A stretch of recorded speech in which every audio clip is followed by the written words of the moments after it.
apa kabar? Semoga kalian dalam keadaan sehat-sehat aja ya. Nah, tema kita kali ini adalah gue mau ngebahas tentang kesalahan yang sering terjadi pada pemula yang ingin membeli emas. Kenapa gue pilih tema ini? Karena sebagian besar teman-teman gue yang ingin berinvestasi emas atau ingin membeli emas itu mereka masih bingung.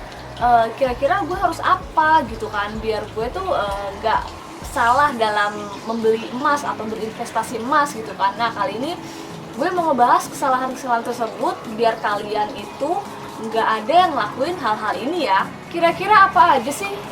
Yaudah yuk kita bahas. Kesalahan yang pertama adalah tidak memperhatikan kemurnian emas. Ya, maksudnya tidak memperhatikan kemurnian emas itu yaitu kalau misalnya nih lo beli emas dalam bentuk perhiasan, itu kan terkadang ada yang dicampur dengan bahan lainnya gitu kan, jadi nggak 100% emas murni, kadang cuma lapisannya doang gitu kan. Nah, makanya gue saranin lo harus riset dulu gitu kan, harus tanya-tanya dulu nih sama orang yang udah berpengalaman di bidang investasi emas atau orang yang udah berpengalaman dalam jual beli emas gitu kan. Ada baiknya lo sharing dulu gitu kan. Dan gue saranin kalau misalnya lo mau beli untuk investasi ya kan, lo beli aja logam mulia emas batangan karena itu udah pasti murni emas murni ya. Apalagi kalau misalnya kita beli di Antam itu udah pasti murni ya. Jadi tuh ya, kalau misalnya lo pengen benar-benar investasi, ada baiknya lo beli aja emas batangan. Kesalahan yang kedua adalah tidak meriset harga sebelum membeli.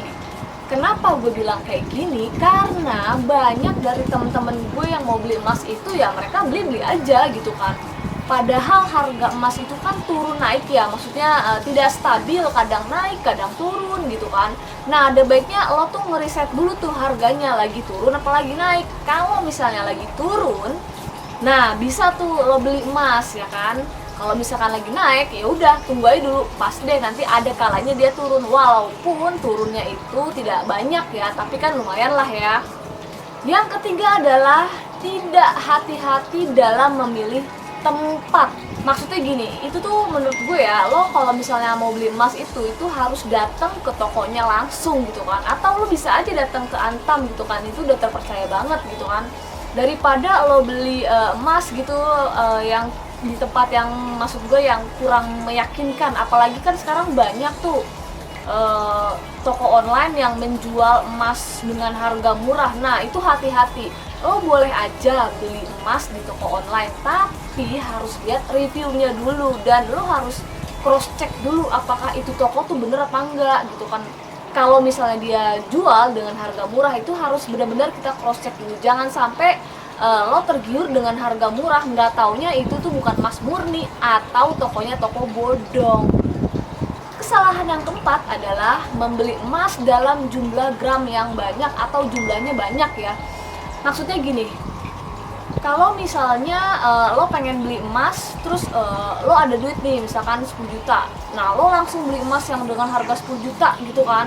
Nah, kalau menurut gue itu sih jangan ya, better dari duit lo yang 10 juta itu lo beli aja tuh emas yang berbagai macam gramnya ya. Contohnya misalnya lo beli yang 2 gram juga, yang 3 gram juga, terus yang 5 gram atau yang 1 gram. Itu kenapa gue bilang kayak gitu? Karena misalnya nih sewaktu-waktu lo lagi butuh duit, ya lo bisa jual salah satu emas dari itu gitu kan. Jadi kan kalau misalnya lo beli langsung satu brek gitu kan, langsung beli 5 gram atau langsung beli 10 gram gitu, nah lo tuh bingung ya, lo lagi butuh duit sementara lo hanya punya emas batangan satu, yaitu 10 gram tadi gitu kan.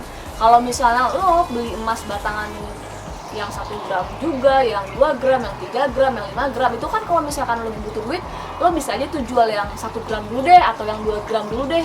Nah, itu dia guys, kesalahan-kesalahan yang kerap terjadi pada pemula yang ingin membeli emas ya, apalagi untuk berinvestasi. Jadi di sini tuh lo bisa milih tuh, lo mau beli emas itu untuk dipakai dan untuk investasi juga atau hanya untuk investasi doang.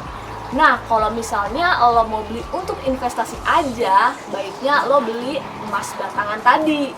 Tapi kalau lo pengen beli emas untuk investasi dan lo pakai juga, ya udah, lo beli aja emas perhiasan kayak kalung, anting, cincin, gelang gitu-gitu ya. Oke deh, terima kasih teman dunia AB, semoga bermanfaat. Dan kalau misalnya kalian ada lagi nih nemu kesalahan yang terjadi dalam membeli emas untuk pemula, boleh sharing di kolom komentar ya. And see you, bye!